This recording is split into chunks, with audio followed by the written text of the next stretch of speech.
नमस्कार, म जगदीश खरेल।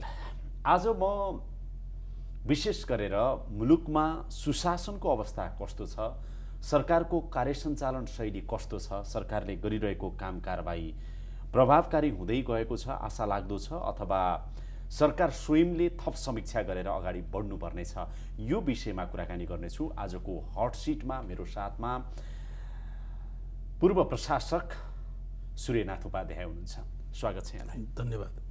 सन्चै हुनुहुन्छ? सन्चै छु। अहिले पछिल्लो समयमा जुन खालको कारबाही भएको देखिन्छ नि, यसले आम जनतामा एउटा चाहिँ के चर्चा हुन थालेको छ भने अब विधिको शासन चाहिँ नि स्थापित हुन्छ कि, जतिसुकै ठुला भनिउन्, जतिसुकै शक्तिको आडमा चाहिँ यस्ता खालका चाहिँ हरकत क्रियाकलापहरू गरून्, आखिर कानुनले एउटा ठाउँमा ल्याउँछ भन्ने कुराहरूको सङ्केत चाहिँ यसले गरेको छ भनेर जिनो आशा चाहिँ आम जनतामा पलाएको देखिन्छ। तपाईँलाई त्यस्तो लाग्छ? मलाई पनि लाग्छ। त्यो कुरा ठिक हो। किनभनेदेखि तपाईँले एउटा कुरा के देख्नुभयो भने यो बिचमा के देखिराखिएको छ भने विभिन्न किसिमका मुद्दाहरूमा अब मान्छेहरू बोल्न थालेका छन् अगाडि आएर। आतङ्क चाहिँ नि पहिले कस्तो थियो भनेदेखि मान्छेहरू बोल्न डराउँथे, महिलाहरू बोल्न डराउँथे, शिक्षाको कमी पनि थियो, चारैतिर आतङ्कका अवस्थाहरू थिए। अब त्यस्तो छैन। अब मान्छे जागृत भएका छन्। मान्छे चाहिँ नि नचाहिँदो कुराको विरुद्धमा प्रतिकारमा ओर्लने भएका छन्।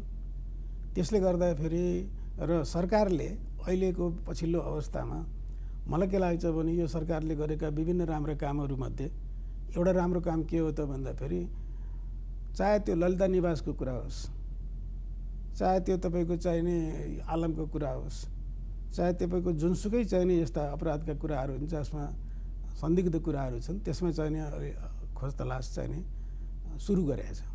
तर यो पुगेको छैन। यो अब कहाँ पुग्नुपर्छ भनेदेखि आर्थिक जुन किसिमको चाहिने व्यवस्थाहरू छन्, हो त्यसमा यसले हात अझै पनि हाल्न सकेको छैन। अहिले पनि मान्छे जुन तपाईँ हामीले देख्छौँ कि चाहिने मान्छेहरू चाहिने जुन शक्तिमा छन्, सत्तामा छन् र उनको क्रियाकलापहरू, उनले बोलेका कुराहरू, उनको खर्च गर्ने स्टाइल, उनको जीवन शैलीहरू, यिनीहरूमा चाहिँ जुन किसिमको तपाईँको चाहिँ अवस्था छ त्यसको त्यो पहुँचमा अझै हामी पुगिसकेका छैनौँ। यो घटनाले चाहिँ एकातिर आशा त देखायो कि सरकारले अब केही गर्न चाह्यो भने घटनाहरू बाहिर आउँदै गर्लान् र कारबाही हुँदै जाला कि भन्ने कुराहरू। सँगसँगै अर्को शङ्का के उत्पन्न भएको छ भने अब प्रहरीले हिरासतमा लिएको छ, अदालतले टुङ्गो लगाएको छैन, कुनै न कुनै बाहनामा यी व्यक्तिहरूले सफाई पाउँछन् कि भन्ने कुराहरू पनि छ नि। त्यो सम्भावना कतिको देख्नुहुन्छ? अब हेर्नुहोस्, दुर्भाग्य हुन्छ यदि चाहिने तपाईँको हुन त अहिले बोलिहाल्नु पर्ने कुरो होइन, किनभने अब प्रमाणहरू जुटाउनु पर्यो, सबै कुरा गर्नु पर्यो। तर केही यस्ता अपराधहरू छन् जो चाहिँ खुलेआम भएको छ, जसमा प्रमाण भन्ने कुरो हो तपाईँको बिगार्ने कामदेखि लिएर हरेक कुराहरू खुलेआम छन्। यी कुराहरूमा चाहिने तपाईँको अदालतले मेहनत गर्ने र पुलिसले चाहिने मेहनत गर्ने हो भनेदेखि यो कुरो चाहिँ फुत्किन पाउँदैन मेरो विचारमा, र फुत्किन हुँदा पनि हुँदैन। र मैले अघि नै तपाईँलाई भने कि जनता अब जागरुक छन्। यति सजिलो छैन, यति सजिलो छैन यस्ता कुराहरू लुकाउनलाई, यस्ता कुराहरू चुप लाग्नलाई। अब जस्तै आलमकै केसमा भन्नुहोस् न, मान्छेहरू चाहिँ प्रशस्त आएर बोल्न थाले। पहिले चाहिँ बोलेका थिएनन्। तर प्रमाण जुटाउन चाहिँ अदालतलाई गाह्रो भइरहेको छ। अदालतले त चाहिँ प्रमाण बिना त भावनामा डुबेर अथवा चाहिँ त्यसरी होइन त एउटा कुरा त हुन्छ। त्यो के हो भने हो डेफिनेटली प्रमाण चाहिँ नि जुटाउनलाई गाह्रो हुन्छ, यसमा कुनै शङ्का छैन। तर एउटा कुरा के हो भनेदेखि मान्छे सक्रिय छ नि त, यो प्रमाण जुटाउनेमा मान्छे लागेका छन् नि त। पीडितहरू के भन्छन् भनेदेखि मोहम्मद अफ्ताब आलम चाहिँ बाहिर आयो भने हामीले मर्नुपर्छ। होइन, त्यस्तो कुरा त हुँदैन। त्यो कुरा त के हो भने मैले त्यस्तो चाहिँ नि हुँदैन। अब त्यस्तो एउटा किनभने अफ्ताब आलमले अब बाहिर छुटेर आएर सबैलाई ध्वस्त बनाइदिन्छु भन्ने त कुरा आउँदैन नि, त्यो त सम्भवै छैन नि। कसरी सम्भव छ र? यी पछिल्ला घटनाहरू एक दुईटा घटनाको मात्रै अहिले हामीले कुरा गऱ्यौँ। यसको टुङ्गो अदालतले लगाउला, फैसला गर्ला, आशा गरौँ पीडितले न्याय पाउलान्, पीडकले चाहिँ नि सजाय भोग्लान्, त्यो आशा गरौँ। अझै पनि न्याय मरेको छैन भन्ने सोचौँ अहिलेलाई। तर यो सँगसँगै अर्को चिन्ताको विषय चाहिँ के हो भने यो त देखिएका कथाहरू जुन बाहिर आए सर, राजनीतिक वृत्तमा प्रशासनिक वृत्तमा कति धेरै यस्ता कथाहरू होलान् जुन बाहिर आएका छन्?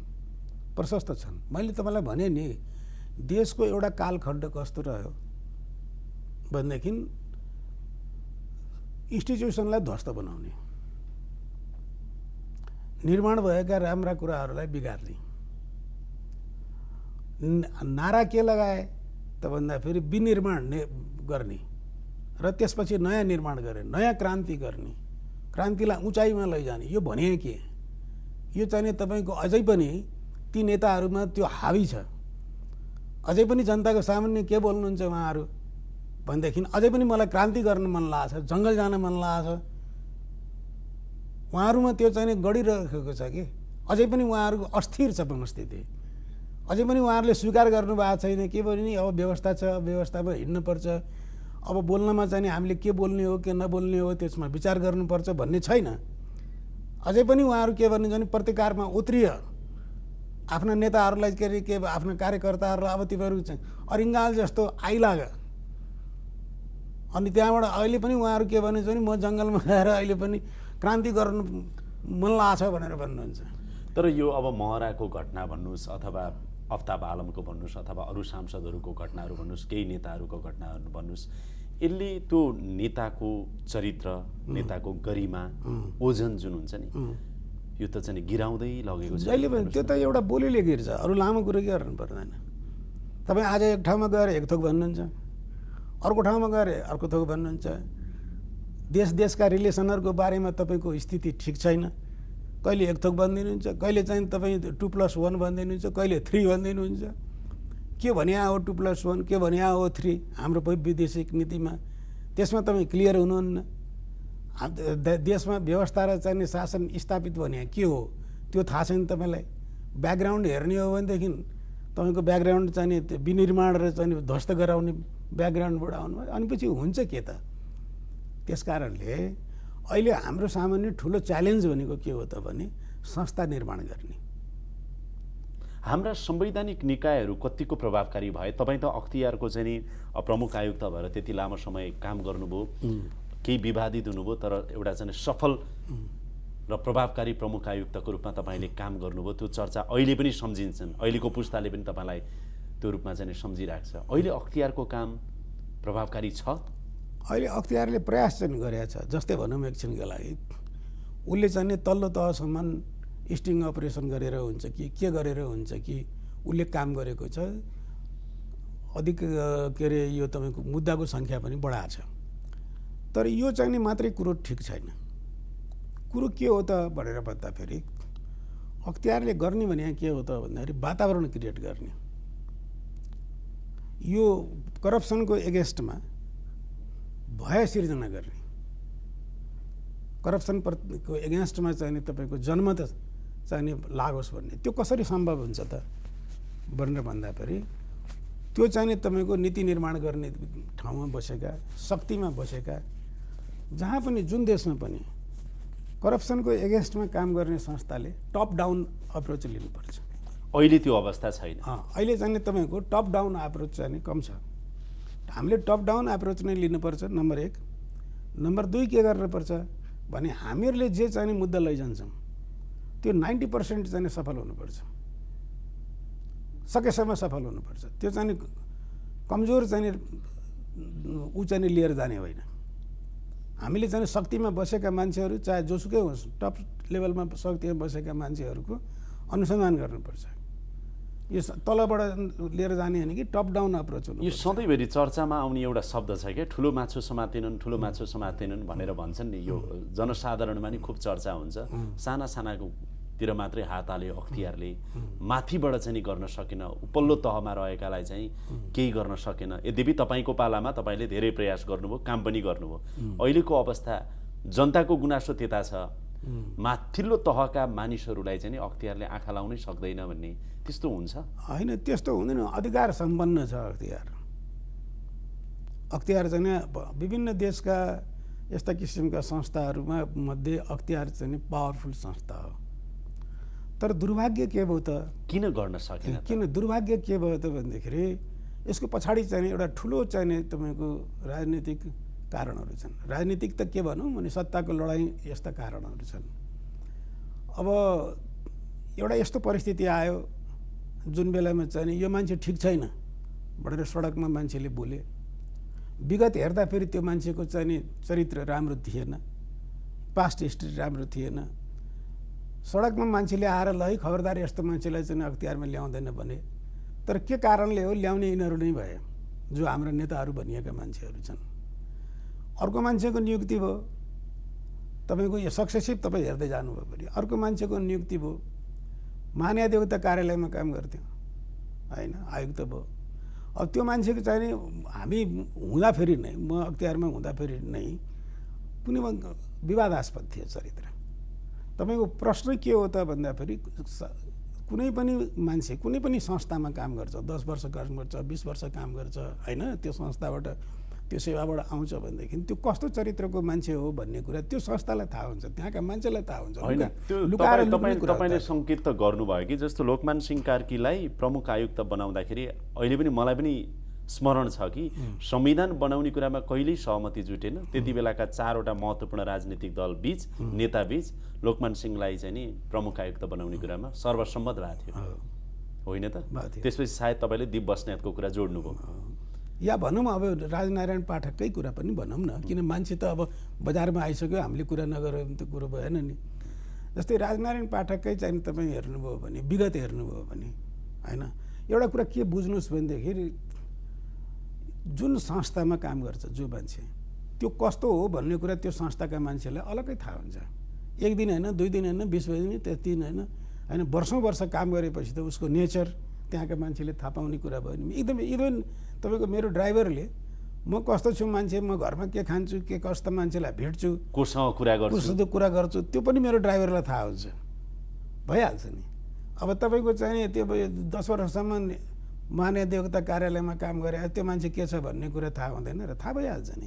तुलनात्मक रूपले अहिलेको नेतृत्वमा आएका नवीन घिमिरे जो हुनुहुन्छ नि प्रमुख आयुक्त, अब उहाँ त्यति नराम्रो हुनुहुन्न, राम्रै हुनुहुन्छ नि व्यक्तिगत रूपमा, तर काम चाहिँ किन गर्न नसक्नु भएको? अब कुरो यसो छ कि कामै गर्नु भएन भनेर मैले उहाँलाई भन्न मिल्दैन, किनभनेदेखि गर्नुभएको पनि छ। केही व्यक्तिहरूलाई चाहिँ उहाँले अनुसन्धानहरू गर्नुभएको छ। त जनताको आकाङ्क्षा बमोजिमको हाइट चाहिँ अहिले पनि अख्तियारले लिन सकेको छैन। म एउटा कुरा यहाँलाई जोडौँ, जस्तो अब नवीन घिमिरेलाई पनि प्रमुख आयुक्त बनाएको त राजनीतिक दलहरूले नै हो, जसरी घुमाएर भए पनि, र मुख्यतः सत्तारूढ दल नेकपा, प्रधानमन्त्री केपी ओली।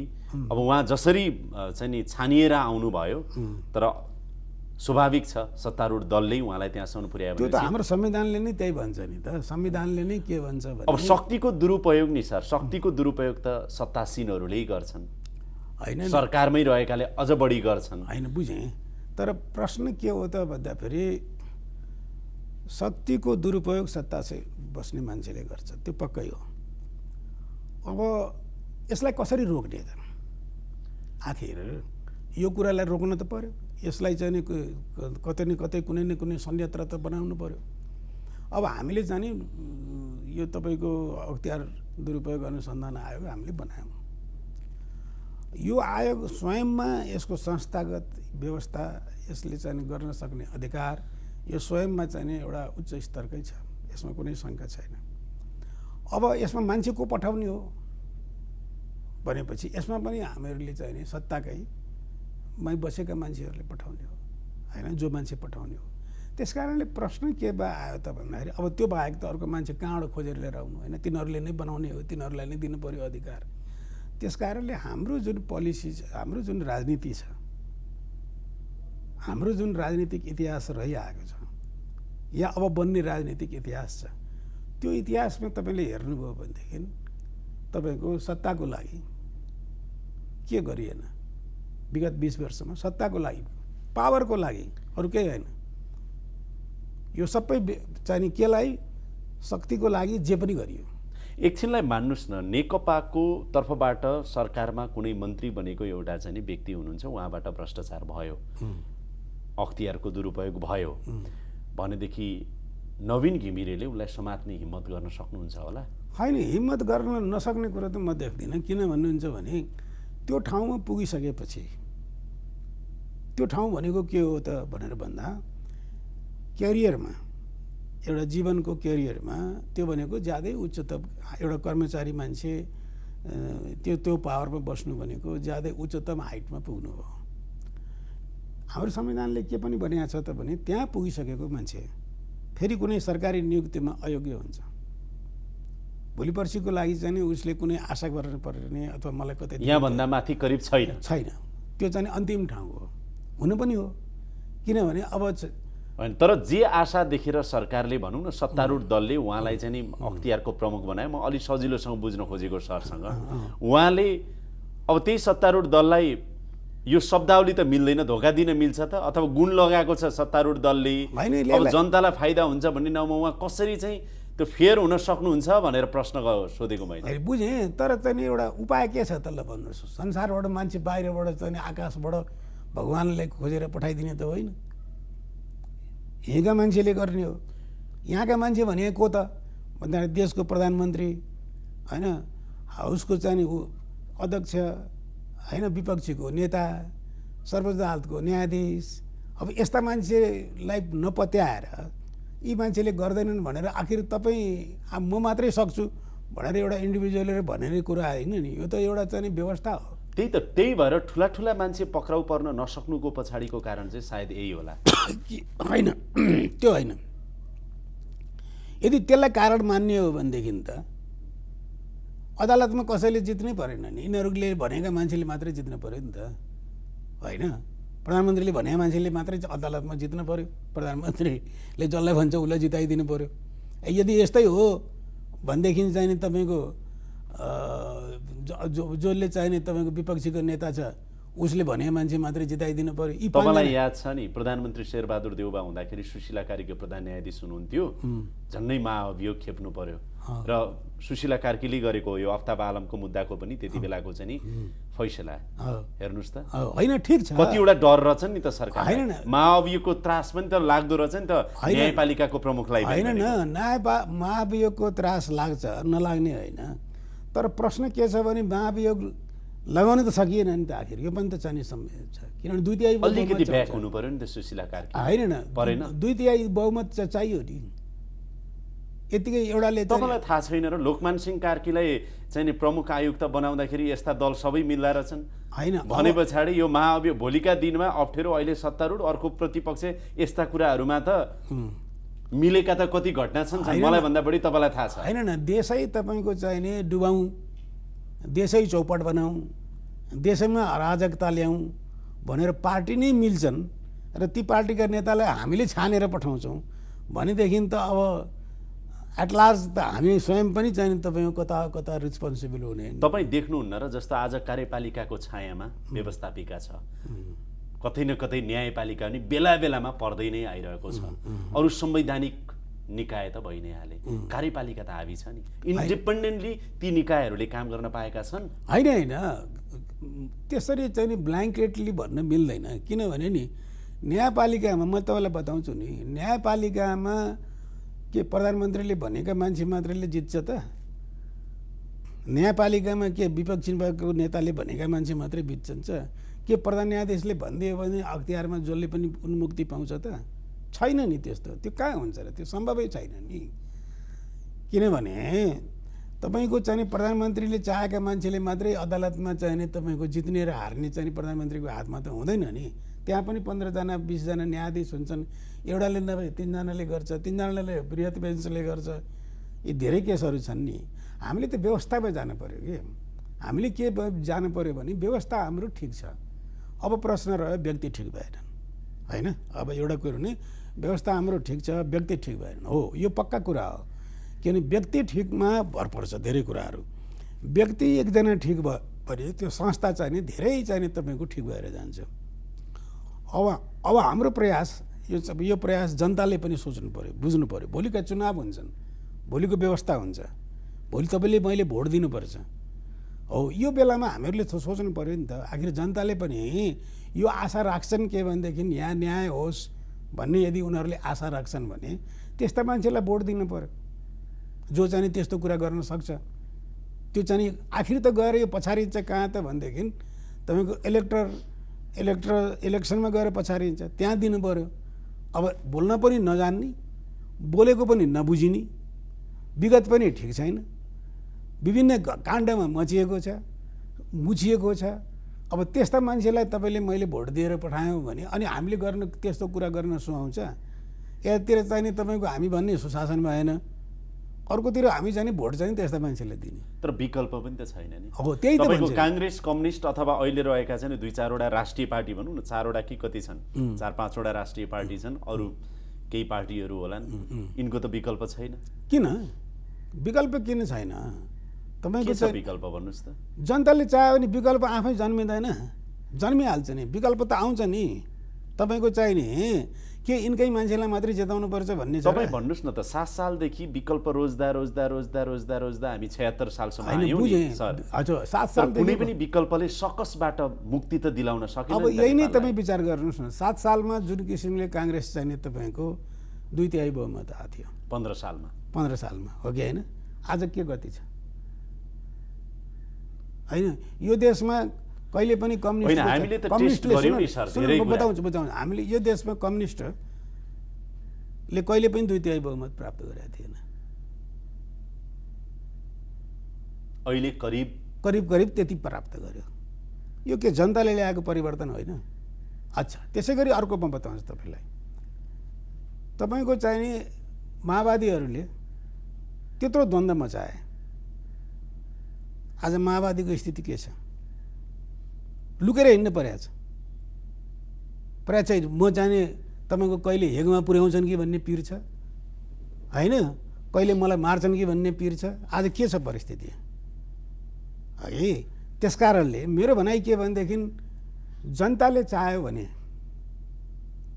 जनताले इच्छा गर्ने हो भने, जनतामा डिटर्मिनेसन हुनु पर्यो, आउने हो भने परिवर्तनहरू हुन सक्छन्, नसक्ने कुरो छैन। होइन, मैले विकल्पको अघि कुरा गर्नु भने तपाईँले राणा शासन पन्छाएर हामीले प्रजातन्त्र ल्यायौँ, महेन्द्रले लिए, अर्को त 20-30 वर्ष पञ्चायती व्यवस्था भोग्यौँ, प्रजातन्त्र भोग्यौँ, राजाको प्रत्यक्ष शासन भोग्यौँ, त्यहाँबाट गणतन्त्र ल्यायौँ, संविधान बनायौँ, सबै कुराहरू गऱ्यौँ, सरकार फेर्यौँ, काङ्ग्रेस, कम्युनिस्ट, माओवादी भयभरका अनेकका सरकार पनि टेस्ट गऱ्यौँ, 2 महिना, 4 महिना, 6 महिना, 10 महिना, 1-1.5 वर्ष। यद्यपि विकल्प खोज्दा खोज्दा खोज्दा झन्डै शताब्दीसम्म पनि हामी अब नेपालको राजनीतिको मलाई कुरा गर्नुहुन्छ भनेदेखि, नेपालको राजनीति चाहिँ नि जति घटनाहरू भएको छन्, दुर्भाग्य के हो भनेदेखि यी घटनाहरू स्वयं जनताबाट प्रस्फुटित छैनन्। दुर्भाग्य त्यो हो, कतैबाट निर्देशित छन्। दुर्भाग्य चाहिँ नि हाम्रो के हो भने, यो देशमा, यो देशको जुन परिस्थिति छ, त्यो देशको परिस्थितिमा यी सबै घटनाहरूको यदि श्रृङ्खला हेर्नु हो भने, यी श्रृङ्खलाहरू चाहिँ तपाईँको स्वतः नै यहाँबाट उत्पन्न भएका, यहाँका जनताले चाहिँ चाहेका, यहाँका जनताले चाहेको चाहिँ अनुसार भएका होइनन्। र अहिले पनि विभिन्न किसिमका फोर्सेसहरू यो देशमा सक्रिय छन् र प्रभावी छन्, होइन? अब तर नेपाल हिजोको भन्दा आजको फरक छ। के फरक छ? आजको फरक के भने, जुन नयाँ पुस्ता छ त्यो बढी चाहिँ तपाईँको सचेत छ, जुन नयाँ पुस्ता छ त्यो बढी शिक्षित छ, जुन नयाँ पुस्ता छ त्यो बढी बोल्न सक्छ, जुन नयाँ पुस्ता छ त्यो देशलाई माया गर्छ, उसलाई राष्ट्रियताको बढ्ता धेरै चाहिँ ख्याल छ। यो पुस्ता चाहिँ तपाईँको जुन आइरहेको छ, यो पुस्ता चाहिँ तपाईँको आशा लाग्दो पुस्ता हो। तर यही पुस्ता हेर्नुहोस्, लाखौँको सङ्ख्यामा अहिले बाहिरिएको छ। हेर्नुहोस्, अब यो +2 पढे लगत्तै पढ्ने नहुँ, अथवा 16 वर्ष 18 वर्ष कटे लगत्तै खाडीमा चाहिँ नि। हेर्नुहोस्, एउटा कुरा के विचार गर्नुहोस् भने, मान्छे बाहिर गयो भनेर पिर नलिनुहोस्। बारी बाँझो छ होइन, मान्छे बाहिर गएर भएर पिर लिने कुरो छैन। पिर तपाईँ केमा लिनुहोस् भने, हाम्रा नीतिहरू, जस्तै भनौँ न, यो देशमा हामीहरूले गर्नुपर्ने कुराहरू 3-4वटा प्रायोरिटी छ हाम्रो, होइन? एउटा प्रायोरिटी हाम्रो के हो त भन्दाखेरि, हामीहरूको सबभन्दा टप मोस्ट प्रायोरिटी के हो भने, हामी अहिलेसम्म एउटा देशमा मात्रै भर परेका छौँ हरेकै दृष्टिकोणले। र त्यो देशले त्यो अवस्थाले गर्दा हाम्रो राजनीति, हाम्रो अर्थतन्त्र, हाम्रो सामाजिक संयन्त्र हामीमा मात्रै कन्ट्रोल रहेन। यो धेरै ठुलो कुरो हो। अहिले पनि तपाईँको हाम्रो बोर्डर खुला छ एकातिरको, को मान्छे चाहिँ नि यहाँ आयो, को नेपाली हो, को विदेशी हो, त्यो ठेगान छैन। यहाँ गरेका क्रियाकलापहरू चाहिँ नि तपाईँको यहाँको चाहिँ आर्थिक लाभ कसले प्राप्त गर्छ त्यो ठेगान छैन। यहाँ हामी विकास त गर्छौँ, प्रधानमन्त्री भन्नुहुन्छ हाम्रो चाहिँ सडकबाट माग्ने मान्छेहरू हटाउँछौँ। अब जबसम्म तपाईँ बोर्डर नियमित गर्नुहुन्न त्यो मान्छे हट्छ। अस्ति एउटा लेखमा के लेखियो त्यो भन्दाखेरि चाहिँ नि तपाईँ कुनै पनि मान्छे ज्यादै क्रिटिकल छ भनेदेखि त्यसको चाहिँ उपचार तपाईँको फ्री गर्नुपर्छ भनेर भनेको छ। तपाईँलाई म एउटा उदाहरण दिएको छु। एउटा कुनै विचार आयो, एउटा व्यक्तिले लेख्नु लेख, मैले पढेँ, मैले बहुत राम्रो विचार हो, गरिब छ भन्दैमा मर्न पर्ने गरेर त हटाउनुपर्छ यो देशबाट। तर के सम्भव छ त्यो? यस्तै अवस्थामा हामीले गर्ने कुनै पनि कुरा, हामीलाई यो थाहा छैन कि हाम्रो जनसङ्ख्या कति छ। त्यो त अध्ययनले देखाएको जनसङ्ख्या मात्रै। यहाँ जुन फ्लोटिङ जनसङ्ख्या छ होइन, हाम्रो चाहिँ अहिले तपाईँले देख्नु होला हाम्रा विभिन्न यो विकासका लहरहरूले गर्दाखेरि तपाईँ पूर्वमा जानुहोस्, पश्चिममा जानुहोस्, जहाँ जाने साना साना चाहिँ तपाईँको चाहिँ नि यो आर्थिक सेन्टरहरूको विकास भएको छ। तपाईँले चाहिँ यताबाट जानुहोस्, के अरे बिपी राजमार्ग भएर जानुहोस् त तपाईँ हेर्नुहोस्, गुर्मीमा जानुहोस्, अझ त्योभन्दा अगाडि जानुहोस्, अझ त्यो चाहिँ तपाईँको चाहिँ मन्दिरहरूमा जाने ठाउँमा जानुहोस्, त्यहाँ आर्थिक सेन्टरहरू भएको छन् खडा। त्यो आर्थिक सेन्टरको फाइदा के त्यहाँका जनताले पाएछन् कि बाहिरबाट आएका मान्छेले पाएछन्? तपाईँ सहर अझ माथि उच्च भेगमा पनि तपाईँलाई यो लाग्छ त्यसो भएदेखि हामी जुन भूगोलमा अवस्थित छौँ नि नेपाल, चीन र भारतको बिचमा जसरी हाम्रो अवस्थिति छ यो मुलुकको, यो अवस्थितिको नै चाहिँ हाम्रो अस्थिरताको कारण हो होइन भन्न सकिन्छ? हो, भूगोल होइन, अवस्थितिलाई चाहिँ अब परिवर्तन गर्नु पर्यो। हामीले के बुझ्नु पर्यो भने हाम्रो प्रायोरिटी के हो भन्दाखेरि अहिले टप मोस्ट राजनीतिक प्रायोरिटी र जनताको प्रायोरिटी के हुनु पर्यो भने हामीहरूको बोर्डर नियन्त्रण हुनु पर्यो। त्यो भनेको कसरी? अब बोर्डरमा पर्खाल लाउने के गर्नुपर्छ? नियन्त्रण गर्ने त धेरै बाटा छन् नि त। तपाईँ त नि हवाईजहाजमा आएको मान्छेको रेकर्ड राख्न सक्नुहुन्छ, तपाईँ राख्नुहुन्छ, पासपोर्ट माग्नुहुन्छ। होइन, नेपाल भारत सीमामा हामी पर्खाल त लाउन सक्दैनौँ नि। होइन, ए बाबा, पर्खाल लाउन नसके पनि तपाईँ चाहिँ इन्ट्री पोइन्ट तोक्न सक्नुहुन्छ, तपाईँको चाहिँ आइडेन्टिटी माग्न सक्नुहुन्छ, त्यो चाहिँ कहाँ काम गर्छ त्यो माग्न सक्नुहुन्छ। त्यो सबै ल्यागत हामी राख्छौँ कि राख्दैनौँ भन्ने कुरा हो नि त। त्यो ल्यागत त्यसरी चाहिँ नि ल्यागत राख्नु पर्यो। जब तपाईँको जब सर्भाइभलको कुरा आएपछि ल्यागत र नल्यागतको कुरो भएन। तपाईँलाई सोधौँ न सर, जस्तो तपाईँ आफै नेपाल भारत प्रबुद्ध समूहको नेपालतर्फको एकजना सदस्य हुनुहुन्छ, यहाँहरूको प्रतिवेदन अहिलेसम्म त दुवै देशका प्रधानमन्त्रीले लिनुभएको छैन, जबकि भारतीय प्रधानमन्त्री मोदीले त लिनै आनाकानी गरिरहेको खबरहरू आइरहेको छ। ठिक छ, हेर्नुहोस् त, ठिक छ। भनेको दुवैतर्फका प्रबुद्ध व्यक्तिहरूले बुझाएको प्रतिवेदन समेत त लिनलाई भारतले आनाकानी गरिरहेको छ। ए बाबा, त्यो आनाकानी गर्छ भन्ने कुरा त कुनै नौलो कुरो होइन। भारतले कहिले चाहेको छ र? त्यसो भए त्यो नाटक किन गरेको त मोदीजीले र ओलीजीले? नाटक होइन, त्यो गर्न पर्ने परिस्थिति सिर्जना भयो। नगरेको भए के हुन्थ्यो? नगरेको भएदेखि झन् राम्रो हुन्थ्यो नि। होइन, तपाईँको चाहिँ उहाँले नाकाबन्दी लगाउनु होइन, तर त्यो नाकाबन्दी हटाउनु पर्यो उहाँहरूले। त्यति मात्रै होइन, भारतीय चाहिँ तपाईँको राजनीतिकहरूले र स्वयं उहाँका पार्टीका मान्छेहरूले यो ठुलो गल्ती भयो भनेर स्वीकार गर्नु पर्यो। त्यो प्रतिवेदन हतपत्त अब बुझ्ने अवस्था नरहला। मलाई चाहिँ डाउट लाग्छ, बुझे पनि लागू गर्नलाई डाउट। तर मलाई के लाग्छ फेरि एट द सेम टाइम, प्रतिवेदन नबुझे पनि हामीले गर्ने कुरा धेरै छन्, हामीले गर्न सक्छौँ। अहिलेका नीति, अहिलेका कुनै पनि एग्रिमेन्टले हामीलाई त्यो गर्नलाई रोकावट छैन। बदलिँदो परिस्थितिमा अघि मैले भूगोलको कुरा यहाँलाई जोडेँ कि नेपाल जुन भारत र चीन बिचको चाहिँ बिचमा हामी छौँ, हाम्रो अवस्थिति छ, चाहे त्यो भारतको लागि पनि महत्त्वपूर्ण छ यो भूमि, हरेक क्रियाकलापको लागि चीनको लागि महत्त्वपूर्ण होला, अमेरिकाको लागि अमेरिका र चीन बीचको सम्बन्धमा अर्को महत्त्वपूर्ण होला, तिब्बतको कुरा होला, अर्को कुरा होला। जसरी साउथ एसियामा हाम्रो भूमि जसरी जोडिएको छ, हाम्रो स्थिरताले हाम्रो समृद्धिले धेरैतिर असर गर्न पनि सक्छ, जसको कारणले अस्थिर राखिराख्न चाहन्छन् कि आफू अनुकूल राखिराख्न चाहन्छन्। पहिले कुरा त हामीले विचार गर्नु पर्यो के भने यसको महत्त्व रहिरहन पर्ने, यसको महत्त्व नेपालीका लागि रहन पर्ने भन्ने कुरा त कहिले नेपालीले निर्णय गर्नु पर्यो, अरूले निर्णय गर्ने होइन। हामी सी जिनपिङ आएर मक्ख पर्नुपर्ने अवस्था नै चाहिँ होइन होइन। आतिथ्यता उहाँहरूलाई राम्रो आतिथ्यता दिने त्यो आफ्नो ठाउँमा ठिक छ, तर सी जिनपिङ आउने बित्तिकै अब नेपालको कायापलट हुन्छ होइन न। एउटा कुरा के विचार गर्नुहोस् त है भने अरूले बनाइदिन्छ नेपाल भनेर पहिले कुरा आफूले चाहिँ नसोच्नुहोस्।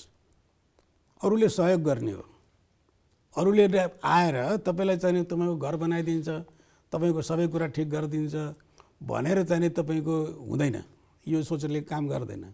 तपाईँलाई के लाग्छ भन्नुहोस् त, अहिले नेपालको सन्दर्भमा चीन र भारतको एउटा धारणा एउटा बुझाइ बनेको छ या फरक फरकै छ? हामीलाई हेर्नुहोस्, हामीलाई उनीहरूको धारणा के छ भन्ने कुरा हामीलाई प्रश्न छ। हरेक व्यक्तिको, हरेक संस्थाको, हरेक सरकारको आफ्नो स्वार्थ हुन्छ कुनै पनि विषयमा स्वार्थ हुन्छ। हामीले चाहिँ स्वार्थ हुँदैन, जोगी उनीहरू सबै भन्ने हामीले धारणा राख्नु हुँदैन। तर हाम्रो स्वार्थ के हो त्यो हेर्नु पर्यो। हाम्रो स्वार्थ के हो भने प्रधानमन्त्रीले बडो राम्ररी एक दुईवटा इन्टरभ्यूहरूमा मैले पढेँ, राम्रो उहाँको चाहिँ बडो स्पष्ट धारणा छ। उहाँ के भन्छ, नेपाल एउटा स्वतन्त्र राष्ट्र हो, हाम्रो सम्बन्ध चाहिँ समानताको आधारमा सम्बन्ध हुनुपर्छ राष्ट्रको दृष्टिकोणले। हाम्रो असंलग्न परराष्ट्र नीति छ। हामी आफ्नो न सी जिनपिङको विचारधारा न मोदीको विचारधारा हामी त्यो लागू गर्ने त्यो होइन। हाम्रो नेपालको आफ्नो विचारधारा छ, आफ्नो नीति छ। आफ्नो नीति अनुसार हामी कसैसित फाइदा हामीलाई जहाँ हुन्छ त्यहाँ गर्छौँ, हामी कतैतिर लाग्दैनौँ। हामीले त्यो भनेका छौँ र त्यो चाहिँ एकदम उपयुक्त र हुनुपर्ने कुरा पनि त्यही नै हो। अब हामीले सोच्नु पर्यो यो देशमा कि जब जब हाम्रो आर्थिक अवस्था राम्रो हुन्छ, जब जब यहाँ भ्रष्टाचार हट्छ, जब जब इन्स्टिट्युसनहरू बलिया हुन्छन्, तब तब हाम्रो विदेश नीति पनि बलियो हुन्छ। म अब अलिकति सङ्घीयताको कुरा जोड्न मन लागिहाल्यो यहाँसँग। अहिले अब हामीले पहिलोचोटि सङ्घीयताको अभ्यास यसरी गरिरहेका छौँ। यद्यपि स्थानीय तह, गाविस अथवा नगरपालिकाको रूपमा पहिले नै अस्तित्वमा थियो, कामै गरिरहेको थियो। यद्यपि अहिले गाउँपालिका नगरपालिका भएको छ। प्रदेशको पहिलोपटक गर्दैछौँ यो अभ्यास। अहिले चिन्ता के छ भनेदेखि स्थानीय तहमा भ्रष्टाचार एकदमै बढ्दै गइरहेको छ भन्ने कुराहरू पनि आइरहेको छ। यद्यपि केन्द्रमा आफ्नै हिसाबको समस्या छ, यो निराकरण कसरी गर्न सकिन्छ? एउटा कुरा के हो भने स्थानीय तहमा यो एउटा धारणा के हो भनेदेखि जब पावरको डिभोल्युसन हुन्छ नि, पावर जब तल जान्छ नि, त्यहाँनिर चाहिँ लुक्न पाउँदैन भ्रष्टाचार। किनभने त्यहाँ त जनताले देख्छ प्रत्यक्ष रूपले के बनिरहेछ, के बनिरहेछन्, पैसा कता गयो सबै जनताले हेर्छ। त्यहाँ कुरो उठ्छ, त्यहाँ लुकाउन गाह्रो हुन्छ। किनभने जनता स्वयं चाहिने पार्टिसिपेसन त्यो तहमा पुगेको हुन्छ, जनता जागरुक हुन्छन्। त्यो कुराहरू जस्तै भनौँ न, एक्सनका लागि एउटाले डोजर लिएर गयो होइन त, डोजर 4-5वटा चाहिने गऱ्यो, उठे जनता चाहिने तपाईँको यो भएन भनेर लुकाउन गाह्रो हुन्छ नि। जति तल जानुहुन्छ त्यति तल त देखिन्छ नि, प्रष्ट जनताले देख्न पाउँछ नि, कहाँ सडक बनाएको छ, कहाँ बनाएको छैन, को मान्छे कस्तो थियो, अहिले कस्तो भयो होइन, त्यसको हैसियत के छ, उसले के गर्यो, त्यो त जनताले देख्छ नि त। अहिलेको परिस्थिति भनेको के हो भनेदेखि जुन अहिले तपाईँको व्यथिति देख्दै हुनुहुन्छ नि, हो त्यो व्यथिति प्रष्ट भएको, किन जनता बोल्न थाल्यो नि त। अब तर अहिले सरसर्ती हेर्नुभयो भने पुँजीगत खर्च अथवा भनौँ विकास खर्च भन्दा साधारण खर्च जुन रूपमा स्थानीय तहमा बढेको छ नि, चाहे सोफा किन्ने नाउँमा होस्, कुर्सी किन्ने नाउँमा होस्, अथवा चाहिँ गाडी किन्ने नाउँमा होस्, खाना खाने नाउँमा होस्, खुवाउने नाउँमा होस्, यो अचाक्लै बढेको छ नि। यो किन भयो भन्नुहुन्छ भने यो यसको कथा कहाँनिर छ भन्नुहुन्छ भने हाम्रो जुन ऐन कानुनहरू बन्नुपर्ने हो, हाम्रो संस्थाहरू जुन हुनुपर्ने हो, कडा जुन दण्डनीय दण्ड भने दण्ड दिने संस्थाहरू कडा हुनुपर्ने हो। त्यो चाहिँ नि हाम्रो इतिहास रहेन। अब यो नयाँ बनिया छन् होइन, यिनीहरूलाई चाहिँ नि पैसा चाहिएको छ, यिनीहरूलाई चाहिँ तपाईँको सुविधा चाहिएको छ, यिनीहरूलाई धन चाहिएको छ, शक्ति चाहिएको छ है। यस्तो भएको छ अहिले नयाँ नि होइन। त्यस कारणले गाडी ठुल्ठुला किनेका छन्, अनेक अनेक किसिमका क्रियाकलापहरू गरेका छन्। तर यो अवस्था पछिसम्म रहला जस्तो मलाई लाग्दैन। किन रहँदैन त बढेर भन्दा अब भोलि पर्सिको यो त चुनाव त अहिले भर्खर नै भएको छ एकचोटि, त्यो पनि अलिकति यो व्यवस्थित भइसकेको छैन। भोलिको अवस्थामा चुनाव हुन्छ होइन, अब अवधिको चुनाव त होला नि, हो भएपछि जनताले त विचार गर्छ नि त। त्यतिखेर त जनताले चाहिँ त्यो वडाको अध्यक्ष को बनाउने, जस्तै भनौँ न मेरै नगरपालिकामा छ, यो बुढानीलकण्ठ नगरपालिकामा होइन। अब मेरो वडाको चाहिँ त्यहाँ वडा अध्यक्ष छ, त्यहाँ मान्छे छन्, त्यसका क्रियाकलाप त म त्यहीँ बस्छु, त्यहाँ हामी देखिरहेका छौँ नि को मान्छे कस्तो छ भने। भोलि त भोट त पाउँदैन त त्यसले, उसले पाउँदैन, तर अर्को आउने वडा अध्यक्ष पनि राम्रो आउँछ भन्ने ग्यारेन्टी भएन कि। हाम्रो त यो निर्वाचन प्रणाली प्रजातान्त्रिक संस्कार जसरी ल्यायौँ नि हामीले, अब अघि विकल्पको कुरा हामीले गरिसक्यौँ। मान्नुहोस् अहिले तपाईँकोमा चाहिँ नि कम्युनिस्टको चाहिँ वडा अध्यक्ष छ, भोलि तपाईँलाई मन परेन, अब यसलाई दिन्न काङ्ग्रेसलाई दिन्छु भन्नुभयो, अनि फेरि काङ्ग्रेसले नि गरेन यसलाई दिन्न म अब फेरि कम्युनिस्टलाई दिन्छु भन्ने बाहेक त विकल्प तपाईँसँग छैन सर। त्यस्तो होइन, मलाई त्यस्तो त अब हामी नसोचौँ। किन नसोचौँ भने अब जनता त अगाडि आउँछ। जस्तै भनौँ न इलेक्सनका लागि अब तपाईँको चाहिने साझा पार्टी खुल्यो हो। अब बाबुरामको हाइट के थियो, अहिले बाबुराम कहाँ हुनुहुन्छ? राजपाको हाइट के थियो, त्यहाँका नेताहरू अहिले कहाँ हुनुहुन्छ होइन। एकछिनको लागि भनौँ न, काङ्ग्रेसका केही ठुला नेताहरू थिए, अहिले ती कहाँ छन् होइन त। त्यस कारणले प्रश्न के हो भनेदेखि जनतालाई तपाईँ एकचोटि धोका दिन सक्नुहुन्छ, दुईचोटि धोका दिन, तर सधैँ सक्नुहुन्न। हेर्नु सम्भव छैन त्यो, किनभने प्रजातान्त्रिक व्यवस्थामा। त्यही त सर, तपाईँले भनेको कुरा सही हो, तर यही बिचमा म एउटा आम जनताको तर्फबाट मात्रै के भन्न खोजेको भने पटक पटक जनता चाहिँ धोकामा रहे, पार्टीको नाउँमा होस्, व्यक्तिको नाउँमा होस्, व्यवस्थाको नाउँमा होस्, शासन पद्धतिका नाउँमा होस्, यसको पछाडि सकसबाट मुक्ति चाहिँ पाइएन।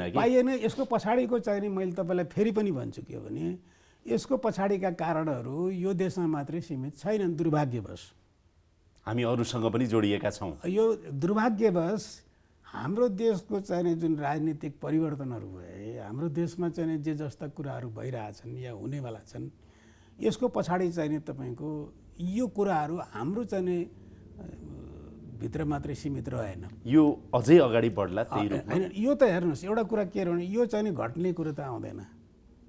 यो चाहिँ तपाईँको उनीहरूले यो कुरा गरिरहेछन्। सिधा भन्दाखेरि भारतको चासो रहिन्ज्यालसम्म अथवा चीनको चासो रहिन्ज्यालसम्म अथवा अरू कुनै, भारत चीन नभनौँ हामी, यसरी तोकेर भन्नुभन्दा पनि एउटा के कुरा गरौँ भने नेपाली नेताहरूले जबसम्म आफ्नो आचरण शुद्ध गर्दैनन् र विदेशीहरूको स्वार्थमा विदेशीहरूले भनेका कुराहरूमा लाग्छन्। जस्तै म तपाईँलाई अहिले उदाहरण दिन्छु नि, अहिले हाम्रो देशमा के देखिन्छ भन्नुहुन्छ नि, तपाईँलाई म प्रष्टै रूपले भन्नु पर्यो, हाम्रा जुन मानव अधिकार आयोग भनेर भनेको छ, या कुनै मन्त्रालय भनेको छ, या कुनै अरू आयोग भनेको छ, सबैमा विदेशी छिरेका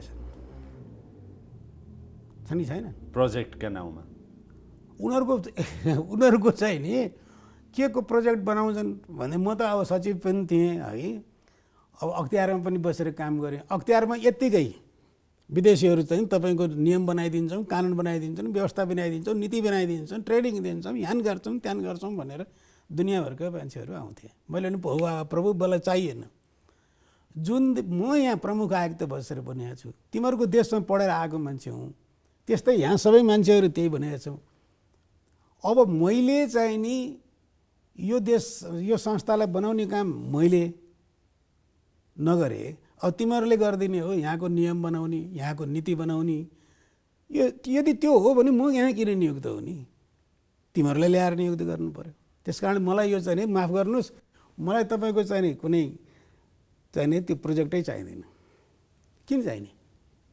केपी ओली नेतृत्वको सरकारको अहिलेको गति तपाईँ ठिकै देखिराख्नु भएको छ। अब आशा गरौँ यो चाहिँ सत्तारूढ दल यसको नेतृत्वमा अब 5 वर्ष जाला, अब 3-3.5 वर्ष बाँकी छ। हजुर, गति तपाईँ ठिकै देखिराख्नु भएको छ, अथवा समीक्षा गर्न जरुरी छ? मैले चाहिँ गति नराम्रो देखेको छैन। के छ त भन्दाखेरि केही कमजोरीहरू भएका छन्, नभएका कुरा छैनन्। तर के भने जुन किसिमले हाम्रो प्रधानमन्त्रीले देशको फरेन पोलिसीको बारेमा जुन स्पष्ट धारणा राख्नुहुन्छ, उहाँका इन्टरभ्यूहरू मलाई बडो राम्रो लाग्यो। उहाँले जसरी बोल्नुहुन्छ र जसरी उहाँले चाहिने भ्रष्टाचारको विरुद्धमा काम गर्छु भनेर भन्नुभएको छ है, त्यो कुराहरू चाहिँ प्रशंसनीय छन्, त्यसमा कुनै शङ्का छैन। अब उहाँले गर्ने के पर्छ त अर्को महत्त्वपूर्ण कुरा मेरो विचारमा भन्दा फेरि अब उहाँहरूले यो जस्तै भएर युनिभर्सिटीका मान्छेको नियुक्ति भयो, संस्थाहरूको चाहिने विभिन्न संस्थाहरूमा आयोगमा पठाउने मान्छेहरूको नियुक्ति भयो। आखिर त गर्ने त मान्छेले हो नि। जतिसुकै हामीले कुरा गरे पनि त मान्छेले हेर्नुहोस्, एउटा मान्छेले धेरै अन्तर गर्छ, धेरै फरक पर्छ। संस्थाको एउटा नेतृत्वले धेरै फरक पर्छ त्यो संस्थालाई, विशेष गरेर हाम्रो जस्तो देशमा। केही विवादित भए पनि, केही चुनौतीहरू भए तापनि गति साह्रै बेठिक बाटोमा चाहिँ ओली सरकारको बिल्कुल छैन।